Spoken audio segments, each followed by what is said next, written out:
بسم الله الرحمن الرحيم وإن كثيرا من الناس لفاسقون আল্লাহ রব্বুল আলামিনের লাখ লাখ শুকর যে আমরা এই জুমাতে শরীক হতে পেরেছি। নবী মুহাম্মদুর রাসূলুল্লাহ সাল্লাল্লাহু আলাইহি ওয়াসাল্লামের উপরে লাখো সালাত ও সালাম, যার প্রদর্শিত পথ আর হেদায়েত পেয়ে আমরা ন্যায় সত্যকে জানতে, বুঝতে এবং অবলম্বন করার তৌফিক পেয়েছি। বিগত একটি জুমাতে ইজমার উপরে খুতবা দেওয়া হয়েছিল। সেই খুতবার প্রথম দিকে একটি বিশেষ ভূমিকা রাখা প্রয়োজন ছিল। সেই ভূমিকা না রাখার জন্য ইজমার এই খুতবা যারা শুনেছেন তারা বলেছিলেন যে এই খুতবায় আরো কিছু কথা সংযোজন করে ব্যাপারটিকে আরো পরিষ্কার করা দরকার। এই জন্যে এই খুতবাতেও এই ইজমা সম্পর্কে নতুন করে কিছু কথা এবং পুরনো কথাগুলো একসঙ্গে করে আবার খুতবা দেওয়া হচ্ছে। ইজমা বলা হয় উসুল উশ-শাসি, এটা মাদ্রাসার পাঠ্য কিতাব। ফিকহের নীতিমালা হিসাবে যে কিতাবগুলো আছে তার মধ্যে প্রথম কিতাব। তাতে বলা হচ্ছে ইন্না উসুল আল ফিকহে আরবাতুন, ফিকহের বুনিয়াদ ভিত্তি হচ্ছে চারটা: কিতাবুল্লাহ ওয়া সুন্নাত রাসূলিহি, ইজমাউল উম্মাহ ওয়াল কিয়াস। অর্থাৎ আল্লাহর কিতাব হচ্ছে ফিকহের পয়লা ভিত্তি, রাসূল সাল্লাল্লাহু আলাইহি ওয়াসাল্লামের সুন্নাত হচ্ছে ফিকহের দ্বিতীয় ভিত্তি, আর তৃতীয় ভিত্তি হচ্ছে ইজমা, চতুর্থ ভিত্তি হচ্ছে কিয়াস। অথচ নবী মুহাম্মদুর রাসূলুল্লাহ সাল্লাল্লাহু আলাইহি ওয়াসাল্লাম ইরশাদ করেছেন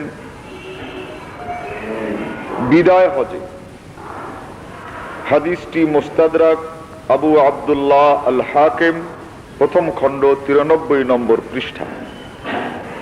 عن أبي هريرة قال قال رسول الله صلى الله عليه وسلم إني تركت فيكم شيئين।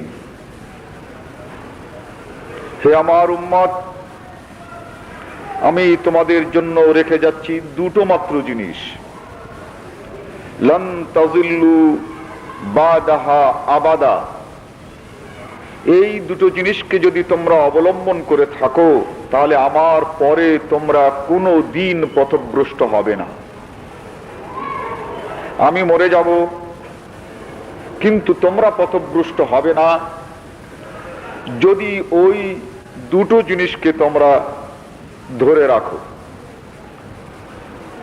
কিতাবুল্লাহ, তার পয়লাটা হচ্ছে আল্লাহ কিতাব, ওয়া সুন্নতি, আমার সুন্নত। এখানে রাসূল সাল্লাল্লাহু আলাইহি ওয়াসাল্লাম কিতাবুল্লাহ বলার পর শুধু সুন্নত বলেননি, যেহেতু এই উম্মতের লোকেরা সুন্নতের অনেক ব্যাখ্যা দিয়েছে। তারা বলছেন রাসূল সাল্লাল্লাহু আলাইহি ওয়াসাল্লামের কথা, কাজ এবং তার সমর্থন যেমন সুন্নত, তেমন সাহাবাদের কথাও সুন্নত, সাহাবাদের কাজও সুন্নত। সাহাবারা যে কাজকে সমর্থন করেছেন সেটাও সুন্নত। যখন তারা দেখেছে যে রাসূলের সুন্নতে তারা তাদের মন মতো চলতে পারছেন না, তখন তালাশ করেছেন সাহাবায়ে কেরাম কোথাও রাসূলের সুন্নতের চেয়ে বেশি কিছু করেছেন কিনা। সাহাবারা নবী ছিলেন না, তাদের কাজ কর্মের ভিতরে অনেক সময় ভুল হয়েছে, তো সাহাবাদের সেই ভুলটাকে তারা সুন্নত হিসাবে চিহ্নিত করে তার উপরে আমল করতে শুরু করেছে, যাতে করে নবীর সুন্নতের পরেও আরো কিছু মানা যায়। এর সুযোগই হচ্ছে সাহাবাদের ওই সকল কাজ। যখন তারা দেখেছে যে সাহাবাদের সুন্নতের মধ্যেও পাওয়া যায় না, সাহাবাদের রীতি নীতি কাজ কর্মেও পাওয়া যায় না, তখন তারা বলছে যে সুন্নত শুধু সাহাবা পর্যন্তই শেষ নয়, তাবেঈরা যা বলেছে ওটাও সুন্নত, তাবেঈরা যা করেছে ওটাও সুন্নত, তাবেঈরা যা সমর্থন করেছেন সেটাও সুন্নত। তাহলে সুন্নত হলো তাদের কাছে রাসূলের সুন্নত, সাহাবাদের সুন্নত, তাবেঈদের সুন্নত, অর্থাৎ রাসূলের কর্মধারা, সাহাবাদের কর্মধারা, তাবেঈদের কর্মধারা। এটাও যখন তারা তাদের মনের বাসনা পূর্ণ করার মতো যথেষ্ট সুযোগ পেল না, তখন তারা বলছে যে না, এই সুন্নত সব সময় চলবে। নুরুল আনওয়ার আকসামুস সুন্নাহ মাদ্রাসার পাঠ্য আর একখানা উসুল হাদিস, উসুল ফিকহের কিতাব, তাতে বলা হয়েছে যে সুন্নত হচ্ছে দ্বিতীয় দলিল। তবে এই সুন্নত আল্লাহ রসুলের কথাও সুন্নত, সাহাবাদের কথাও সুন্নত, তাবেঈদের কথাও সুন্নত। আর একটা সুন্নত আছে, আর একটা সুন্নত হলো মুসলমানেরা ভালোবেসে যে কাজ নিজেদের সমাজের মধ্যে চালু করে দেয় সেটাও সুন্নত। এই সুন্নতের কোন দলিল কোরআন, হাদিস, সাহাবা, তাবেঈদের কাছে পেতে হবে না। যা মুসলমানেরা তাদের সমাজে ভালোবেসে চালু করে সেটাই সুন্নত। তাহলে এই সুন্নত কিয়ামত পর্যন্ত আর শেষ হবে না, তার কারণ তো চলতেই আছে, চলতেই থাকবে। রাসূল সাল্লাল্লাহু আলাইহি ওয়াসাল্লাম এখানে স্পষ্ট করে বলেছেন, কিতাবুল্লাহ দলিল হচ্ছে একটা আল্লাহর কিতাব যা আমি রেখে যাচ্ছি, ওয়া সুন্নতি, আর কারো সুন্নত নয়, আমার সুন্নত। অতএব দলিল আমারই সুন্নত, দলিল সাহাবাদের সুন্নত, তাবেঈদের সুন্নত। এবং মুসলমানরা যে সকল সুন্নত চালু করবে এর কোনটাই কিন্তু দলিল নয়। আমি রেখে যাচ্ছি তোমাদের কাছে আমার কিতাব ও সুন্নতি, আর আমার সুন্নত। লান তাযিল্লু বা'দাহা আবাদা, এই কিতাব আর আমার সুন্নতকে অবলম্বন করে থাকলে আমার পরে তোমরা কখনোই পথভ্রষ্ট হবে না। অথচ ফিকহাতে বলা হলো মুসলমানের ফিকহ, এর দলিল হলো চারটা, আর রাসূল সাল্লাল্লাহু আলাইহি ওয়াসাল্লাম ইসলামের দলিল করেছেন দুটো, একটা আল্লাহর কিতাব আর একটা রাসূলের সুন্নাত। আর এখানে বলা হয়েছে উসুলুল ফিকহে আরবাতুন, আল কিতাব কিতাবুল্লাহ ওয়া সুন্নাত রাসূলিহি ওয়া ইজমাউল উম্মতি ওয়াল কিয়াস। এই ইজমাই উম্মত, গোটা মুসলিম জাতির সম্মিলিত মত, এটাও একটা দলিল। এরপরে এই ইজমার অর্থ তারা করছেন শরহে মুসাল্লামুস সুবুত লিবাহরিল উলুম আল আসলুস সালিস 493 নম্বর পৃষ্ঠা। আল ইজমা হুয়া লুগাতান আল আযম ওয়াল ইত্তেফাক। ইজমা হলো কোন ব্যাপারে গোটা মুসলিম জাতিকে এক জায়গাতে করে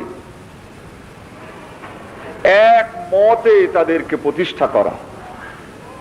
মুসলিম জাতিকে এক করতে হবে এক জায়গায়, এবং বিভিন্ন মতকে পরিত্যাগ করে ঐক্যমত প্রতিষ্ঠা করার নামই হচ্ছে ইজমা। নুরুল আনওয়ার বাবুল ইজমা হুয়া ফিল লুগাতিল ইত্তেফাক, অর্থাৎ মানুষকে এক এবং ঐক্যবদ্ধ করে একটি মতে প্রতিষ্ঠা করার নামই হচ্ছে ইজমা। আর এই ইজমা দলিল কোনটা? উসুল শাসি আল বাহসুস সালিস ফিল ইজমা 135 নম্বর পৃষ্ঠা। ইজমাউল উম্মতে বাদা মা তাওফা রাসূলুল্লাহ সাল্লাল্লাহু আলাইহি ওয়াসাল্লাম ফি ফুরুউদ দ্বীন হুজ্জাতুন। গোটা মুসলিম উম্মাহ মুহাম্মদ সাল্লাল্লাহু আলাইহি ওয়াসাল্লামের গোটা উম্মত এক জায়গাতে হয়ে যে মত দেবেন, সকলে এক মত হয়ে যে সিদ্ধান্ত দেবেন, সেটাই হচ্ছে ইজমা, আর সেটাই হচ্ছে হুজ্জত, সেটাও একটা দলিল। আল্লাহ রাব্বুল আলামিন এই অনেক লোকের ঐক্যমতকে কি হতে পারে এবং অনেক লোকের ঐক্যমত সম্পর্কে ইরশাদ করেছেন। এই যে অনেক লোক, এই অনেক লোক এর মধ্যে আছে কি? অনেক লোক যদি এক জায়গাতে হয়ে যায় তাহলেই কি সেটা একটা হেদায়েত এবং সেটা একটা দলিল হয়? আল্লাহ রাব্বুল আলামিন ইরশাদ করেন সূরা মায়দা 49 নম্বর আয়াতে, ওয়া ইন্না কাসীরাম মিনান নাসি লাফাসিকুন।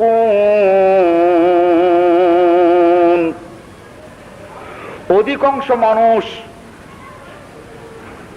ফাসিক, অর্থাৎ অধিকাংশ মানুষই কিন্তু আল্লাহ ও তার রাসূলের সুন্নাতকে অমান্যকারী। এখন এই অধিকাংশ মানুষ যে সিদ্ধান্ত দেবে, সেই সিদ্ধান্ত হবে অধিকাংশ ফাসিকদের একমত হওয়া। সূরা হুদ 17 নম্বর আয়াতে আল্লাহ তাআলা ইরশাদ করেন, আকসারুন নাসি লা ইউমিনুন। মানুষের অধিকাংশই কিন্তু ঈমানদার নয়। এক জায়গায় যদি একত্রিত হয় মানুষ, তাহলে তাদের অধিকাংশ কিন্তু ঈমানদার না, এটাই আল্লাহর কথা। আর তাদের বক্তব্য হচ্ছে এক জায়গায় অধিকাংশ মানুষের মতই হচ্ছে দলিল। তাহলে সেটাকে যদি দলিল হিসেবে গ্রহণ করা হয়, তাহলে সেটা হচ্ছে লা ইউমিনুনদের, বেঈমানদের সিদ্ধান্তকে দলিল বলে গণ্য করা হবে। আকসারুন নাসি লা ইয়ালামুন। অধিকাংশ মানুষ অজ্ঞ। এটা তো আমরা সবাই দেখি। বাংলাদেশে শিক্ষিত লোক কয়জন আর লোক কয়জন? অধিকাংশ মানুষ অশিক্ষিত। বর্তমানের হিসাব যদি নেওয়া যায় তাহলে বলা যেতে পারে যে 34 জন, 100 লোকের মধ্যে 34 জন শিক্ষিত আর বাকিরা অশিক্ষিত। অতএব এক জায়গাতে যারা একত্রিত হবে, সেই সকল অধিকাংশ মানুষ অশিক্ষিত হতে বাধ্য। আর এই অশিক্ষিত লোকেদের সিদ্ধান্তই হচ্ছে ইজমা। আকসারুন নাসি লা ইয়াশকুরুন। অধিকাংশ মানুষই আল্লাহর শুকর করে না। আকসারুন নাসি ইল্লা কুফুরা। অধিকাংশ মানুষই আল্লাহর কুফরি করে। আকসারুহুমুল কাফিরুন। অধিকাংশ মানুষই কাফির। সূরা নাহল 75 নম্বর আয়াত, আকসারুহুম লিল হাক্কি কারিহুন। অধিকাংশ মানুষই হককে, সত্যকে, ন্যায়কে গ্রহণ করতে চায় না। সূরা আল মুমিন 70 নম্বর আয়াত, আকসারুহুম ইয়াজহালুন। অধিকাংশ মানুষই হঠকারী। সত্যকে গ্রহণ শুধু করতে চায় না, বরং সত্যকে উৎখাত করতে চায় সত্য জানার পরে। এই সকল লোকই কিন্তু বেশি। সূরা আল আনআম 111 নম্বর আয়াত, ওয়া ইন্না কাসীরাম মিনান নাসি আন আয়াতিনা লাগাফিলুন। আল্লাহ বলছেন, কোন সিদ্ধান্ত গ্রহণ করার সময় আল্লাহ কি বলেছেন, আল্লাহর রাসূল কি বলেছেন, এই দিকে ভ্রুক্ষেপ করার মতো লোক কম। বরং অধিকাংশ মানুষ সিদ্ধান্ত গ্রহণ করার সময় কোরআন ও সুন্নতের প্রতি তাকায় না, দৃষ্টিপাত করে না, লক্ষ্য করে না। সূরা ইউনূস 92 নম্বর আয়াত, وَإِنَّ كَثِيرًا لِيُضِلُّونَ بِأَهْوَائِهِمْ بِغَيْرِ عِلْمٍ। আল্লাহ বলেন, অধিকাংশ মানুষই যে সিদ্ধান্ত দেয় সেই সিদ্ধান্তের সাথে কোরআন সুন্নাহর কোনো সম্পর্ক নেই। তারা সিদ্ধান্ত দেয় তাদের দৃষ্টিতে যেটা ভালো, সেই ভালোর পক্ষে সিদ্ধান্ত দেয়। তাদের দৃষ্টিতে যেটা মঙ্গলময় তার পক্ষে সিদ্ধান্ত দেয়, তাদের পক্ষে যেটা লাভজনক তার পক্ষে সিদ্ধান্ত দেয়। আল্লাহ এবং আল্লাহর রাসূলের কথায় অধিকাংশ মানুষ সিদ্ধান্ত দেয় না। সূরা আনআম 119 নম্বর আয়াত। এখন অনেকে বলে বসবে, এই সকল আয়াতগুলো মুসলমানদের জন্য নয়, ঈমানদারদের জন্য নয়, এ সব বেঈমানদের জন্য বলা হয়েছে, অমুসলমানদের জন্য বলা হয়েছে। যে অমুসলমানদের অধিকাংশ ফাসিক, অমুসলমানদের অধিকাংশ বেঈমান, অমুসলমানদের অধিকাংশ লা ইয়ালামুন, জানে না, এই সব অমুসলমানদের কথা, ঈমানদারদের কথা একটাও নয়। এই ঈমানদার অধিকাংশই ভালো, ঈমানদাররা অধিকাংশই ভালো সিদ্ধান্ত দেয়। এই ধ্যান ধারণাকে আল্লাহ রাব্বুল আলামিন নচ্ছাদ করে দিয়ে বলছেন, ওয়া মা ইউমিনু আকসারুহুম বিল্লাহ ইল্লা ওয়া হুম মুশরিকুন। ঈমানদার মানুষ, ওমা ইউমিনু আকসারুহুম বিল্লাহ, যারা আল্লাহর উপরে ঈমান এনেছে, এই রকমের ঈমানদার মানুষের অধিকাংশই কিন্তু মুশরিক। আল্লাহর উপর ঈমান এনেছে, আবার কবরের উপরও ঈমান এনেছে। আল্লাহর উপরে ঈমান এনেছে, পীর সাহেবের উপরও ঈমান এনেছে। আল্লাহর উপরে ঈমান এনেছে, হুজুরের উপরও ঈমান এনেছে। আল্লাহর উপরে ঈমান এনেছে, এই রকমের আরো অনেক জিনিসের উপরে ঈমান আনার লোক এই ঈমানদারদের মধ্যে বেশি পাবে। এই ঈমানদারদের অধিকাংশ লোক গুণে যদি তুমি দেখো, তাহলে পাবে যে অধিকাংশ ঈমানদারই মুশরিক। অতএব এই যে অধিকাংশ মানুষ, তাদের সিদ্ধান্ত যদি গ্রহণ করো, তাহলে সেটা মুশরিকদের সিদ্ধান্তই গ্রহণ করা হবে, যেহেতু ঈমানদারদেরও অধিকাংশ লোক মুশরিক। সূরা ইউসুফ 106 নম্বর আয়াত। এজন্যই নবী মুহাম্মদুর রাসূলুল্লাহ সাল্লাল্লাহু আলাইহি ওয়াসাল্লামকে এই অধিকাংশ মানুষ সম্পর্কে শেষ সিদ্ধান্ত দেন। আল্লাহ তাআলা ইরশাদ করেন, ওয়া ইন তুতি'আ আকসারা মান ফিল আরদ ইউযিল্লুকা আন সাবিলিল্লাহ।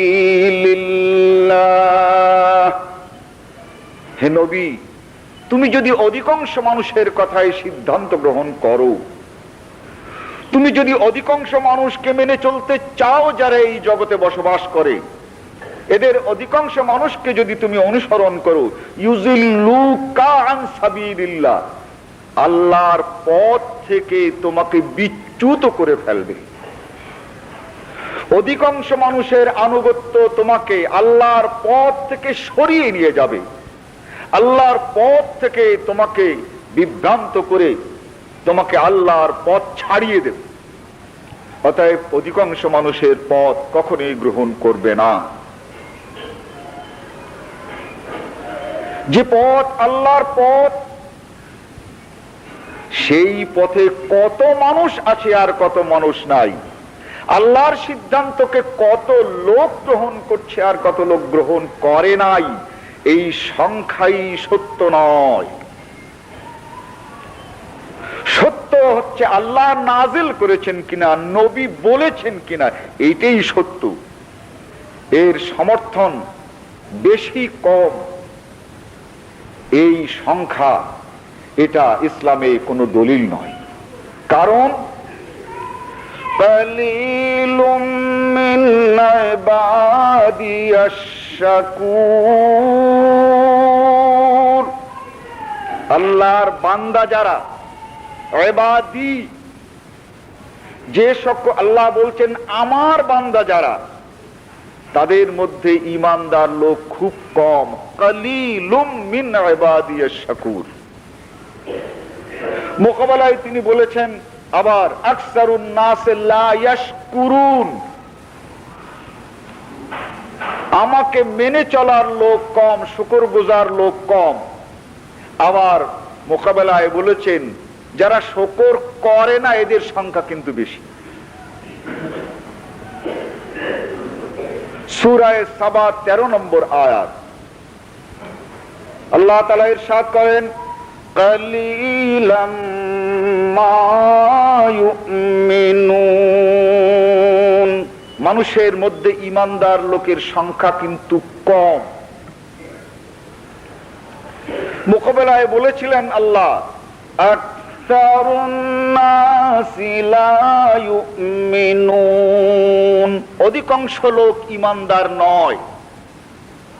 আর কালিলাম মা ইউমিনুন, কম সংখ্যক লোকই ঈমানদার। সূরা বাকারা 88 নম্বর আয়াত আল্লাহ তাআলা ইরশাদ করেন লা ইয়াযকুরুনাল্লাহা ইল্লা কালিলা, কোন কাজ করতে গিয়ে আল্লাহ কি বলেছেন, আল্লাহর নবী কি বলেছেন, সেই কাজের সময় আল্লাহর কথা, রসুলের কথা স্মরণ করে কাজ করার মতো লোক কিন্তু কম। জীবনের বিভিন্ন কাজে আল্লাহ এবং রসুলকে স্মরণ করে কাজ সম্পাদন করার মতো লোক কিন্তু বেশি না। লা ইয়াযকুরুনাল্লাহা ইল্লা কালিলা, এই আল্লাহকে স্মরণ করার মতো লোক কিন্তু কম। সূরা নিসা 142 নম্বর আয়াত আল্লাহ তাআলা বলেন ফালা ইউমিনুনা ইল্লা কালিলা, তোমরা লাখ লাখ মানুষের কাছে দাওয়াত দিতে পারো, দিনকে পৌঁছাতে পারো এবং তারা বুঝতেও পারে, কিন্তু ওই লাখ লাখ লোকের মধ্যে যারা মানবে তাদের সংখ্যা সব সময় কম হবে।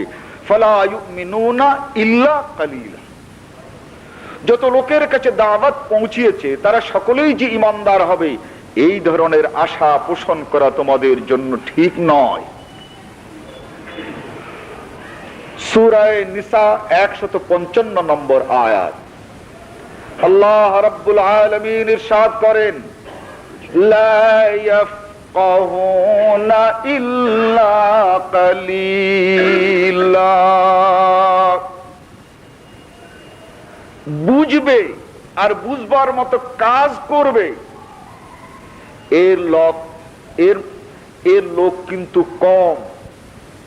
বুঝতে পারে অনেক লোকে, কিন্তু মানবে কিন্তু কম লোকে। সূরা ফাতহ 15 নম্বর আয়াত আল্লাহ রাব্বুল আলামিন ইরশাদ করেন ইত্তাবিউ মা উনজিলা ইলাইকুম মির রাব্বিকুম ওয়া লা তাত্তাবিউ মিন দুনিহি আউলিয়া, হে মুসলমান, তোমাদের কাছে যা নাজিল করা হয়েছে এই কোরআন আর এই হাদিস, এটাই তোমরা মেনে চলবে। এছাড়া আর কিছু তোমরা মানবে না। কালিলাম মা তাযাক্কারুন, এটা বুঝবে অনেকে কিন্তু মানবে অনেক কম সংখ্যক লোক।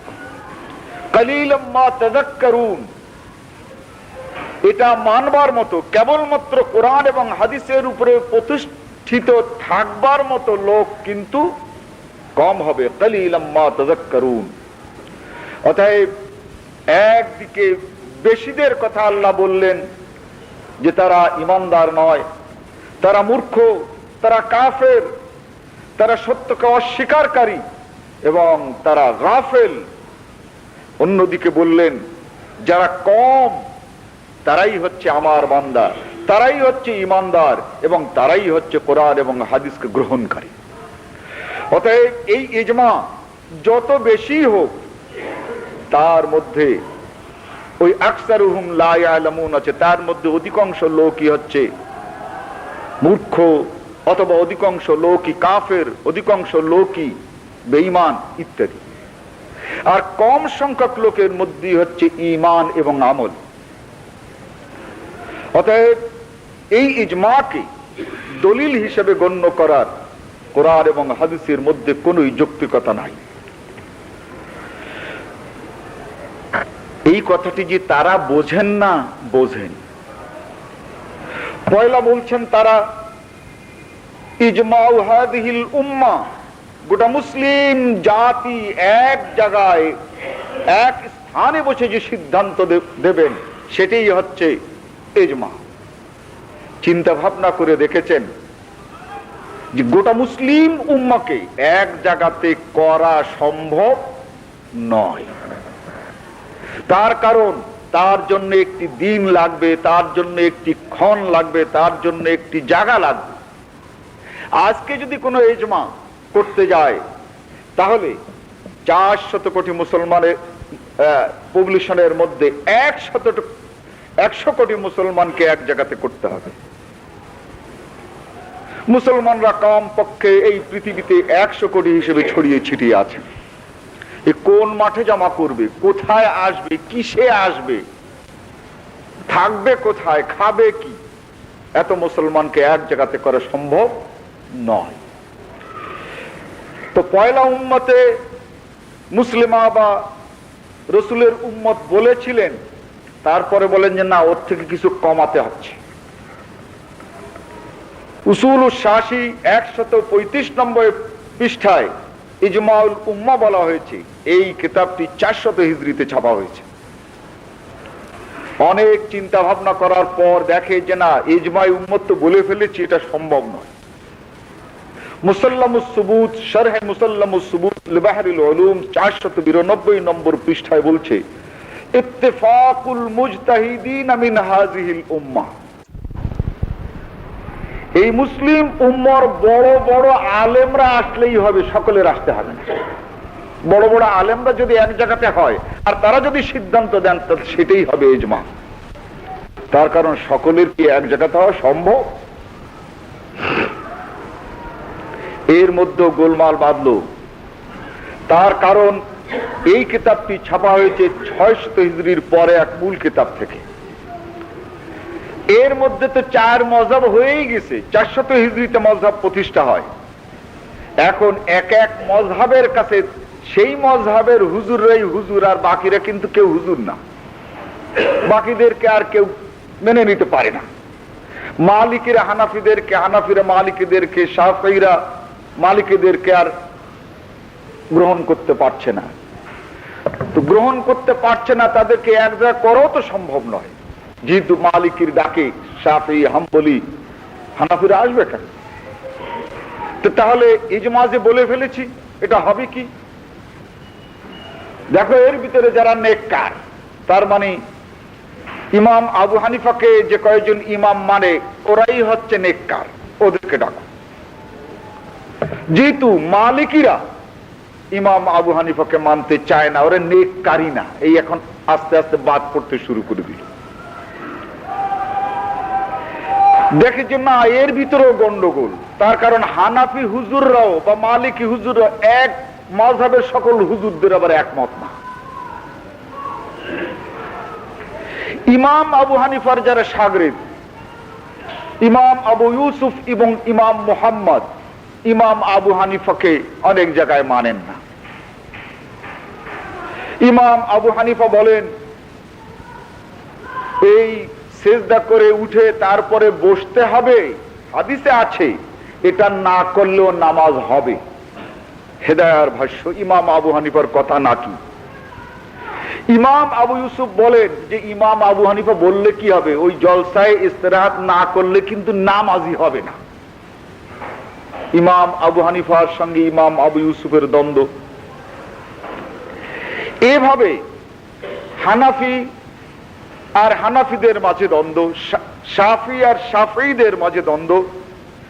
তাহলে এখন বলা হচ্ছে যে না, ওর মধ্যে থেকেও কিছু কম করতে হবে। তার কারণ এক মযহাবের হলেও সবাই তো একমত হয় না। নুরুল আনওয়ার বলা হচ্ছে ইত্তেফাক মুজতাহিদিন আস-সালিহিন মিন উম্মতি মুহাম্মাদিন সাল্লাল্লাহু আলাইহি ওয়াসাল্লাম। আগে ছিল শুধু মুজতাহিদ, বড় বড় আলেম, আর এখন বলে যে না, বড় বড় আলেমদের ভিতরে পছন্দসই আলেম হতে হবে, সালিহিন। আমরা যাকে ভালো মনে করি তাদেরকেই চিঠিপত্র দেব, তারাই শুধু আসবে, যাদেরকে পছন্দ করি না তাদের হবে না।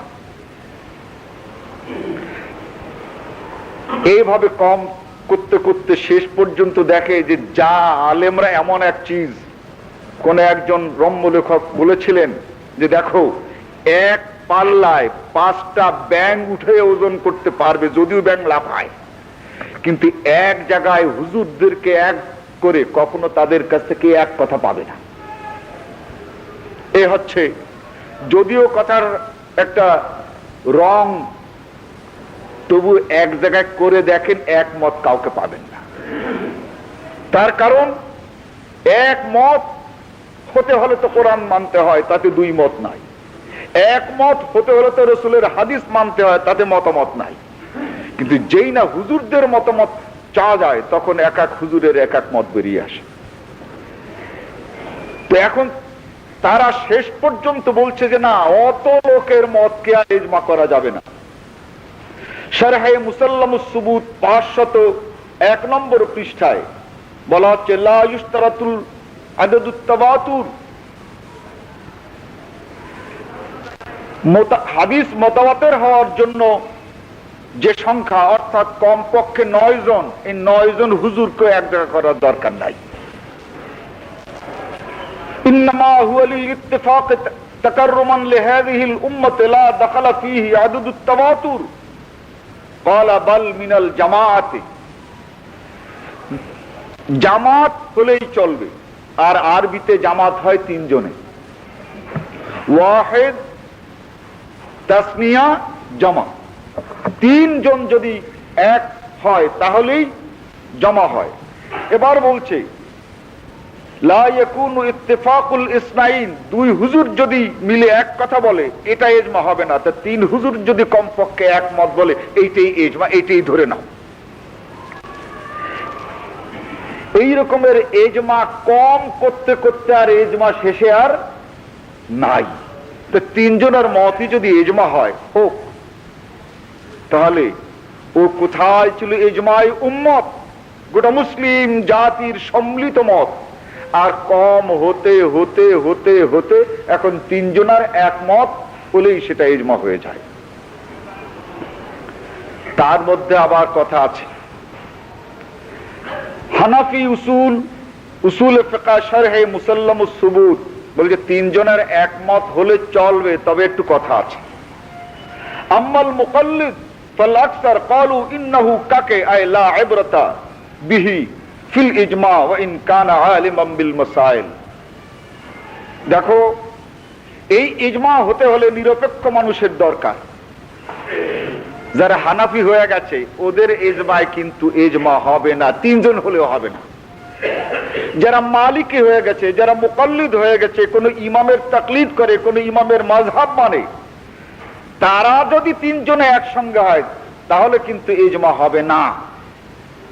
আম্মাল মুকাল্লিদ, এই মুকাল্লিদদের কত বলছো?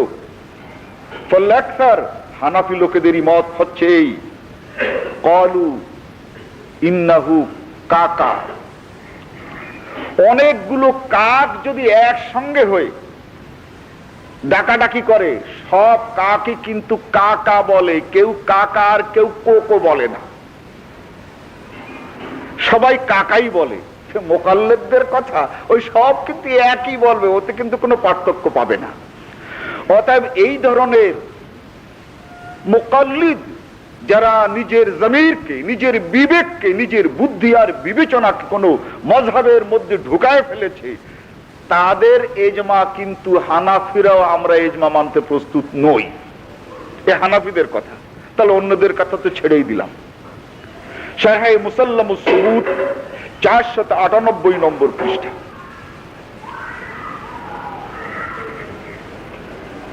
এরপরে বলছে মুকাল্লিদদের তো এজমা হবে না, তাহলে হবে কাদের? এখন মুখ ফুটে বলে উঠতে পারছে না যে আহলে হাদিসরা যদি একমত হয় তাহলে মানা যাবে, তারা তো আর কোনো তাকলিদ করেন এটা বলতে পারছে না, কিন্তু বলে দিচ্ছে যে মুকাল্লিদদের এজমা হবে না। ওরা বোঝে, বহু কিতাবে স্পষ্ট যে তারা বোঝে যে যারা এই রকমের মুকাল্লিদ হয়ে গেছে তাদের বিবেক সুস্থ নেই। সুস্থ বিবেক যদি পেতে হয় তাহলে যেতে হবে যারা মুকাল্লিদ নয় তাদের কাছে। আর মুকাল্লিদ যারা নয়, আরবিতে বলা হয় গায়রে মুকাল্লিদ, তার মানে হচ্ছে আহলে হাদিস। আহলে হাদিস ছাড়া আর গায়রে মুকাল্লিদ নেই। এই আরেকটি সাবজেক্ট যে হানাফি আলেম এবং মুহাদ্দিসরা আহলে হাদিস সম্পর্কে কি ধারণা পোষণ করতেন, এটা আরেকটি বিষয়। তো এখানে তারা বলছেন যে শোনো, শর্তুল ইজমা খিলাফুল ওয়াহিদ মানিউন কাখিলাফিল আকসার। এই ইজমা সিদ্ধান্ত দেওয়ার ক্ষেত্রে একজনও যদি ভিন্ন মত পোষণ করে তাহলে কিন্তু আর ইজমা হবে না। তিনজন এক জায়গাতে বসে যদি দুইজন একমত হয় আর একজন যদি ওই মতে মত না দেয় তাহলে কিন্তু ইজমা হবে না। ঠিক ওই রকমের লক্ষ লক্ষ মানুষ যদি একত্রিত হয় আর তার ভিতর থেকে একজন লোকও যদি ওই লক্ষ মতের বিপরীত কোনো মত দেয় তাহলে কিন্তু সেটা ইজমা হবে না। বাস্তব পক্ষে এটা কোরআনের যে আয়াতগুলো আগে পড়েছি তারই একটি প্রতিচ্ছবি, কিন্তু মানতে না চাইলে তো করবার কিছু নেই।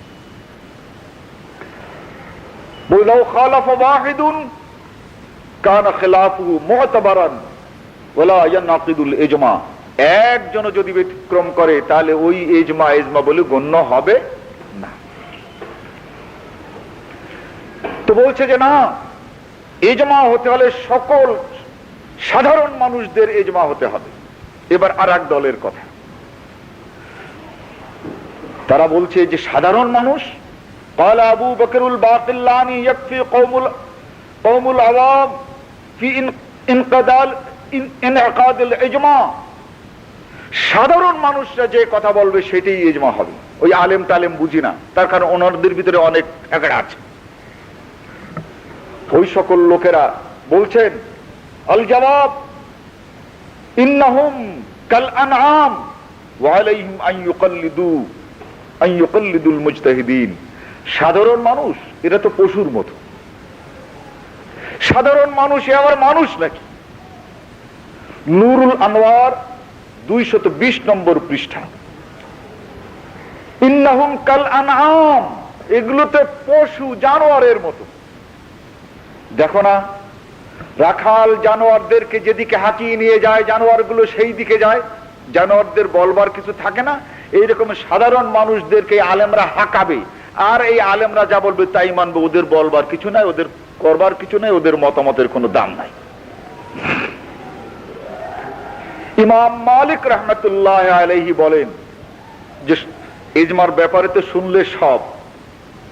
অতএব ইমাম মালিক শারহে মুসাল্লামুস সুবুত হানাফি উসুলের কিতাব 494 নম্বর পৃষ্ঠায় এই কিতাবে উল্লেখ করা হয়েছে, قال احمد بن حنبل من ادعى الاجماع على امر فهو كاذب। যে ব্যক্তি বলবে অতীতে কোনদিন ইজমা হয়েছে অথবা ইজমা হতে পারে, সে আস্ত একটা মিথ্যাবাদী, তার এটা হওয়া সম্ভব নয়, আর এটা কোনোদিন হয় নাই আর হবেও না। হযরতে ইমাম মালিক 161 হিজরিতে জন্মগ্রহণ করেন এবং 241 হিজরিতে তিনি ইন্তেকাল করেন। তিনি বলছেন কোন ইজমা হয় নাই আর ইজমা হওয়া সম্ভবও নয়। তাহলে এই ইজমা হয়েছে কোথায়? এই ইজমার জন্য অনেক দৃষ্টান্ত আছে। এই ইজমা সম্পর্কে তারা অনেক কিছু বলেন। একটি দৃষ্টান্তই এই ব্যাপারে দেয়া যাক।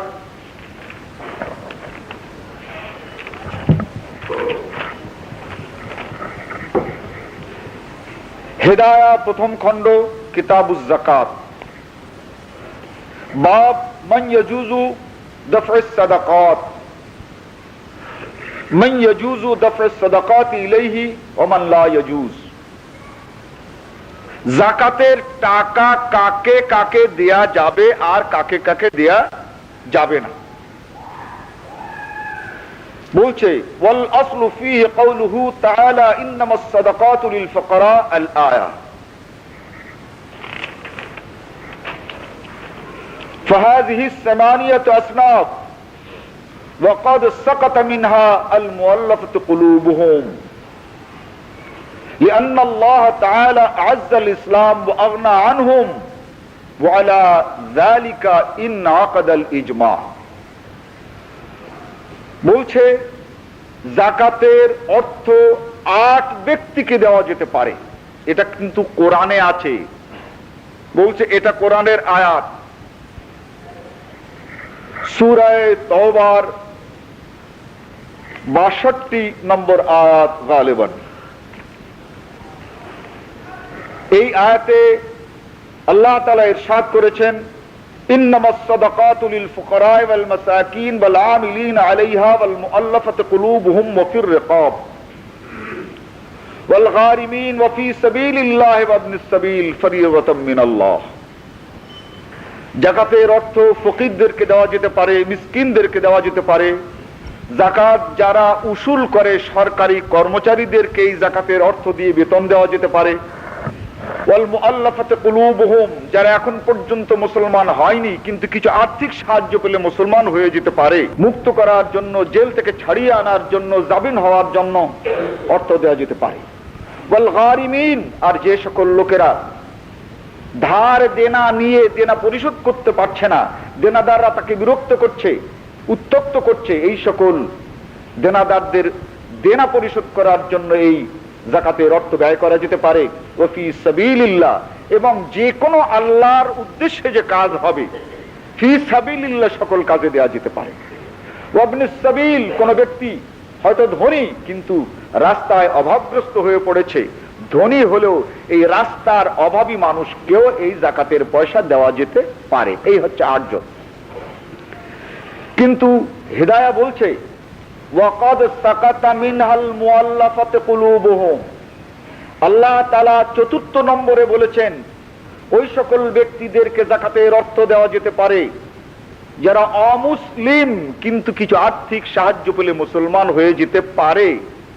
এই যে 4th নম্বর, এটা বাতিল হয়ে গেছে বললেন আল্লাহ কোরআনে, আর এটা বাতিল হয়ে গেছে। কে বাতিল করলো? বলছে ওয়ালা যালিকা ইনআকাদাল ইজমা, ইজমা করে আমরা এটাকে বাতিল করেছি। আল্লাহ যদিও কোরআনের মধ্যে দিয়েছেন 4th নম্বরে, কিন্তু আমরা ইজমা করে এটাকে বাতিল করেছি। অর্থাৎ ইজমা মানে এক জিনিস, এ দিয়ে টাকা পয়সা নিজেরা বেশি কিছু খাওয়ার জন্য এভাবে বাতিলও হতে পারে। এই ইজমার মাধ্যমে কোন আয়াত বাতিল হতে পারে, এই বিশ্বাসটাই হচ্ছে একটা কুফরি। তার কারণ কোরআন পরিপূর্ণ হয়েছে, এর মধ্য থেকে কোনো বাক্য যেমন সরানো যাবে না, কোনো শব্দ যেমন সরানো যাবে না, তেমন তার কোনো অর্থ বাতিল করা যাবে না। হেদায়া যিনি লিখেছেন তিনি 511 হিজরিতে জন্মগ্রহণ করেছেন। এবং 593 হিজরিতে তিনি ইন্তেকাল করেছেন। তিনি বলছেন ওয়ালা যালিকা ইন আকাদাল ইজমা, ইজমা করে এটা বাতিল হয়েছে। এই ইজমাটা হয়েছে কোথায়? এই 500 হিজরিতে যদি দেখা যায় পরিপূর্ণ সমর্থিত ইতিহাস পাওয়া যায় না, তবুও যা পাওয়া যায় তাতে প্রায় 40 কোটি মুসলমান সেই সময় বিভিন্ন দেশে। তো প্রশ্ন জাগে, এই 40 কোটি মুসলমান কোথায় এক জায়গা হয়েছিল? এটা কি তিনি দেখেছেন? 511 হিজরি থেকে শুরু করে 593 হিজরির মধ্যে যদি এটা হয়ে থাকে, তাহলে নিশ্চয়ই কোনো দেশে হয়েছে। সেই দেশটার নাম কি? গোটা মুসলিম বিশ্বের মানুষগুলোকে এক জায়গায় ডাকলেন কে? কোন মাঠে, কোন শহরে এটা হলো? মুসলমানের দেশগুলোতে এখন আছে, যে দেশগুলো রাশিয়া দখল করে নিয়েছিল, সেই দেশগুলোর কোন জায়গায় যদি হয়, তা কোনো ইতিহাসে তো থাকবে। তো হেদায়ের লেখক 511 হিজরিতে জন্মগ্রহণ করেছেন, সেই সময় থেকে শুরু করে সকল ইতিহাস আছে। শুধু তাই না, নবী মুহাম্মদুর রাসূলুল্লাহ সাল্লাল্লাহু আলাইহি ওয়াসাল্লামের জন্মের পর থেকে শুরু করে তার মৃত্যু পর্যন্ত, আর মৃত্যুর থেকে শুরু করে আজ পর্যন্ত প্রত্যেকটি দেশের ইতিহাস আছে, আর সার্বিক মুসলিম গোটা জাতির ইতিহাস আছে। এত বড় একটি ঘটনা ঘটলো যে কোটি কোটি মুসলমানেরা একমত হয়ে কোরআনের আয়াতের একটি অংশকে বাতিল করে দিল, কিন্তু এর কোনো ইতিহাস নাই। কোথায় আছে? এজন্যই ইমাম আহমদ ইবনে হাম্বল বলেছেন, মান আদ্দাল ইজমা, যে ইজমার দাবি করবে তার এই ইজমার দাবি মিথ্যা। অতএব এই কিতাবে ইজমার যে দাবি করা হয়েছে, এই ইজমার দাবিটি মিথ্যা এবং অসত্য। এই ইজমার জন্য তারাও কিন্তু দলিল দেয়। দলিল হচ্ছে কোরআন শরীফ থেকে একটি দলিল তারা দিয়ে থাকে, وَكَذَلِكَ جَعَلْنَاكُمْ أُمَّةً وَسَطًا لِتَكُونُوا شُهَدَاءَ عَلَى النَّاسِ। আল্লাহ তাআলা বলছেন, তোমাদিগকে শ্রেষ্ঠ উম্মত করা হয়েছে যাতে করে তোমরা মানুষের জন্য সাক্ষী হতে পারো। মানুষের জন্য সাক্ষী হওয়ার উদ্দেশ্যেই তোমাদেরকে শ্রেষ্ঠ উম্মত করা হয়েছে। এর অর্থ কি? যারা ইজমা করে তারা বলে উম্মাতাম ওয়াসাতাল লিতাকুনু শুহাদা আলান নাস, তোমাদেরকে শ্রেষ্ঠ উম্মত করা হয়েছে, এখন তোমরা যে রকমের ইজমা ইচ্ছা করতে পারো। এই আয়াতের তাফসীরে নবী মুহাম্মদুর রাসূলুল্লাহ সাল্লাল্লাহু আলাইহি ওয়াসাল্লাম বুখারী কিতাবুত তাফসীর সূরা বাকারা বাবু কওলিহি ওয়া কাযালিকা জাআলনাকুম উম্মাতান ওয়াসাতা, দ্বিতীয় নম্বর খণ্ড 48 নম্বর পৃষ্ঠা, হযরতে আবু সাঈদ খুদরী রাদিয়াল্লাহু তাআলা আনহুর হাদিস উল্লেখ করছি। তিনি বলেন যে নবী মুহাম্মদুর রাসূলুল্লাহ সাল্লাল্লাহু আলাইহি ওয়াসাল্লাম এই আয়াত পড়লেন আর বললেন, শোনো, তোমরা শ্রেষ্ঠ উম্মত আর তোমরা সাক্ষী হবে কেমন করে? কিয়ামতের দিন হযরতে নূহ আলাইহিস সালাতু ওয়াস সালামকে ডেকে জিজ্ঞাসা করবেন, আল্লাহ তুমি কি এই দিনের দাওয়াত তোমার জাতির কাছে পৌঁছিয়েছো? তিনি বলবেন যে হ্যাঁ, পৌঁছিয়েছি। আবার জিজ্ঞাসা করবেন উম্মতকে, এই নূহ কি তোমাদের কাছে এসেছিল? ওরে স্পষ্ট বলে দিবে, মা আতানা মিন নাযীর, নূহ কেন, কোন নবী আমাদের কাছে আসে নাই। এখন নূহের দাবি হচ্ছে আমি গিয়েছিলাম বলেছি, আর তার উম্মতের কথা হচ্ছে যে নূহ আসে নাই। এখন এই বিরোধ মীমাংসার জন্য তো সাক্ষীর দরকার। এই সাক্ষী দেবে কি?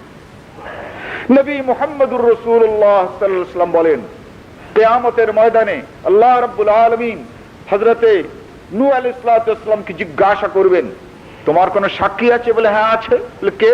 বলে উম্মতে মুহাম্মাদী। ডাকো। উম্মতে মুহাম্মাদীকে ডাকলে আল্লাহর সামনে বলে দেবে স্পষ্ট তারা যে হে আল্লাহ, তোমার এই নূহ তার জাতির কাছে এই দাওয়াত পৌঁছিয়েছিল, ওরা মানে নাই। আল্লাহ তাআলা জিজ্ঞাসা করবেন, নূহ দাওয়াত দিয়েছিলেন আর এরা মানে নাই, তোমরা দেখলে কেমন করে, জানলে কেমন করে, কিভাবে তোমরা জানতে পারলে? বলে আমাদের নবী বলেছেন। বলে তাই নাকি? বলে হ্যাঁ। রাসূল সাল্লাল্লাহু আলাইহি ওয়াসাল্লামকে ডাকা হবে যে তোমার উম্মত নূহের সময় হাজির ছিল না, অথচ বলছে যে নূহ দাওয়াত দিয়েছে, এটা নাকি তুমি বলেছো? বলে হ্যাঁ আমিই বলেছি। বলে কেমন করে? বলে হে আল্লাহ, তুমি আমার কাছে ওহী নাযিল করেছো যে নূহ তার জাতির কাছে দাওয়াত পৌঁছিয়েছে, আর সেই ওহী আমি আমার উম্মতের কাছে পৌঁছিয়েছি। আমার উম্মত মিথ্যা কথা বলে নাই, তুমি যা বলেছো সেইটাই আমার উম্মতের কাছে পৌঁছিয়েছি। এই নূহের ইতিহাস, তার জাতির ইতিহাস আমি তাদের কাছে বর্ণনা করেছি। অতএব উম্মতের জন্য আমি সাক্ষী, আর নূহের জন্য আমার উম্মত সাক্ষী। এই হচ্ছে ওয়াকাযালিকা জাআলনাকুম উম্মাতাম ওয়াসাতাল লিতাকুনু শুহাদা আলান নাস এর অর্থ। আর এরা অর্থ করে ওয়াকাযালিকা জাআলনাকুম উম্মাহ, তোমাদেরকে শ্রেষ্ঠ উম্মত করা হয়েছে, এর অর্থ হচ্ছে তোমরা এখন কিয়াস, তোমরা ইজমা করতে পারো। আর একটি দলিল তারা পেশ করেন শারহে মুসাল্লামুস সুবুত 493 নম্বর পৃষ্ঠায়, লা ইয়াজমা উম্মতি আলা যালালা, আমার উম্মত কখনো পথভ্রষ্ট হবে না, আর কোন ভ্রষ্টতার উপরে আমার উম্মত একমত হবে না। অর্থাৎ আমার উম্মত যদি কোনো ব্যাপারে একমত হয় তাহলে সেটা ঠিক হবে, সেটা বেঠিক হবে না। তিরমিজি শরীফ আবওয়াবুল ফাতান বাবু লুজুমিল জামাতে এই হাদিসটি উল্লেখ হয়েছে। আর এই হাদিসের একজন রাবী হচ্ছে সুলাইমান ইবনে সুফিয়ান আল মাদিনী। তাকরিবুত তাহযীব 1 নম্বর খণ্ড 325 নম্বর পৃষ্ঠা আসমা ও রিজালের কিতাবে স্পষ্ট করে বলা হচ্ছে যায়ীফুন, এই সুলাইমান ইবনে সুফিয়ান এই ব্যক্তি যায়ীফ, তার হাদিস দুর্বল, সে হাদিস বলতে বারবার ভুল করেছে। যায়ীফুন জিদ্দান, দারুন যায়ীফ। যে ইজমা হলো শরীয়তের তৃতীয় দলিল, এই দলিলের দলিলই হচ্ছে দুর্বল। আর এই যায়ীফ হাদিস কখনো দলিল হিসেবে গণ্য করা যায় না, এই ব্যাপারে আমি আপনাদেরকে খুতবাতে অনেক বলেছি। যায়ীফ অর্থ হচ্ছে স্মৃতিশক্তির দিক থেকে দুর্বল। এই স্মৃতিশক্তি দুর্বল করে কিন্তু শয়তান। আগে আমি কয়েকবার দৃষ্টান্ত দিয়েছি। স্বয়ং নবী মুহাম্মদুর রাসূলুল্লাহ সাল্লাল্লাহু আলাইহি ওয়াসাল্লাম নামাজ পড়তে গিয়ে তিনি 4 রাকাতের জায়গাতে 5 রাকাত পড়ে ফেললেন। عن ابن مسعود ان رسول الله صلى الله عليه وسلم صلى الظهر 5 فقيل له ازيد في الصلاه فقال ما ذاك قال صليت 5। রাসূল সাল্লাল্লাহু আলাইহি ওয়াসাল্লাম একদিন 5 রাকাত নামাজ পড়ালেন যোহরে। ইবনে মাসউদ বলেন, জিজ্ঞাসা করা হলো আপনি নামাজ ভুল করে বাড়িয়েছেন তো তাই 5 রাকাত হয়েছে নাকি? বলে হ্যাঁ। তখন রাসূল সাল্লাল্লাহু আলাইহি ওয়াসাল্লাম তিনি সিজদা করলেন এবং বললেন, ইন্নামা আনা বাশার, আমি তোমাদের মতোই একজন মানুষ। আনসাকুম আনসা কামা তানসাউন, আমিও ভুল করি যেমন তোমাদের ভুল হয়। ফাইজা নাসিতু, যখন ভুল করি এভাবে আমাকে ধরিয়ে দিও। যাক্কিরুনি, মুত্তাফাকুন আলাইহি। এরপরে রাসূল সাল্লাল্লাহু আলাইহি ওয়াসাল্লাম বলেন, ইন্না আহাদুকুম ইযা সাল্লা, তোমাদের মধ্যে যখন কেউ নামাজ পড়তে যায়, ইযা সাল্লা, যখন নামাজে দাঁড়িয়ে যায়, কামা ইউসাল্লি জাহু শায়তান, তখন শয়তান চলে আসে। ফালাবাসা আলাইহি হাত্তা লা ইয়াদরি কাম সাল্লা, তখন ওই লোকটার মনের মধ্য থেকে ভুলিয়ে দেয় যে সে কয় রাকাত নামাজ পড়েছে। ফাইজা ওয়াজাদা যালিকা, এই রকমের শয়তান এসে যখন প্রবঞ্চনা দেবে, তখন তোমাদের অন্তর যার উপরে বেশি জোর দেবে সেই কয় রাকাতই মানবে, তাতে কম বেশি হলে কিছু যায় আর আসে না, যেহেতু শয়তানকে এখানে ঠকাতে হয়। ফালইয়াসজুদ সাজদাতাইন ওয়া হুয়া জালিস, এরপরে সিজদা করে নেবে। যদি কম বেশি যা কিছু হয়ে যায়, আর কেউ যদি তোমাকে পরবর্তী সময় বলেও দেয় যে আপনি 4 রাকাতের জায়গায় 3 রাকাত পড়ে সিজদা করেছেন, আর দোহরাবার দরকার নাই, তাহলে কিন্তু শয়তান জিতে যাবে। যদি 4 রাকাতের জায়গায় 3 রাকাত হয় আর তুমি সৌসিজদা করে নামাজ শেষ করে থাকো, আর কেউ যদি দেখে বলে দেয় যে আপনার নামাজ 3 রাকাত হয়েছে, সৌসিজদা দিয়েছো, আর বাড়াবে না, তাহলে কিন্তু শয়তান পেয়ে বসবে। তো এই শয়তান মানুষকে ভুল করায়, আর মুহাদ্দিসদেরকেও ভুল করাইছে এই শয়তান। অতএব শয়তানের দ্বারা প্রবঞ্চিত হয়ে যে হাদিস বর্ণিত হয়েছে, এই হাদিস দলিল হিসাবে কিছুতেই গণ্য হতে পারে না। অতএব ইজমার এই দলিল জয়ীফ। আল্লাহ তাআলা সাফ করে বলেছেন, ফালা তাকুনান্না মিনাল মুমতারিন, সন্দেহের ভিতরে তোমরা পড়বে না। যে হাদিসে সন্দেহ আছে, যে কথায় সন্দেহ আছে, যেটা জয়ীফ, এটা তোমরা কিছুতেই গ্রহণ করবে না। অতএব এই ইজমাকে দলিল হিসেবে গণ্য করার জন্য যতগুলি যুক্তি আর দলিল দিয়েছে, কোনোটাই যেমন যুক্তি আর দলিল নয়, তেমনি করে ইজমা এভাবে তারা যেভাবে বলেছে ধীরে ধীরে এগুলো করাও সম্ভব নয়। এজন্য ইমাম মালিক বলেছেন, ইমাম আহমদ ইবনে হাম্বল বলেছেন, মান আবদাল ইজমা ফাহুয়া কাযিব, যে ব্যক্তি ইজমার দাবি করে তার এই দাবি মিথ্যা। বারাকাল্লাহু লানা ওয়া লাকুম ফিল কুরআনিল আযীম ওয়া নাফা'না ইয়্যাকুম বিল আয়াত। বেদাত এর কারণ কি? যেহেতু পীর হওয়া কোরআন হাদিসে কোথাও নাই, এটা হওয়া বেদাত। আল্লাহর হুকুম না মানলে কি আল্লাহর বান্দা হওয়া যায়? আল্লাহর হুকুম না মেনেও আদম শুমারির আল্লাহর বান্দা হওয়া যায়, কিন্তু প্রকৃত পক্ষে আল্লাহর বান্দা হওয়া যায় না। রাসূল সাল্লাল্লাহু আলাইহি ওয়াসাল্লামের হুকুম না মানলে কি নবীর উম্মত হওয়া যায়? আদম শুমারিরটা হওয়া যায়, আসলটা হওয়া যায় না।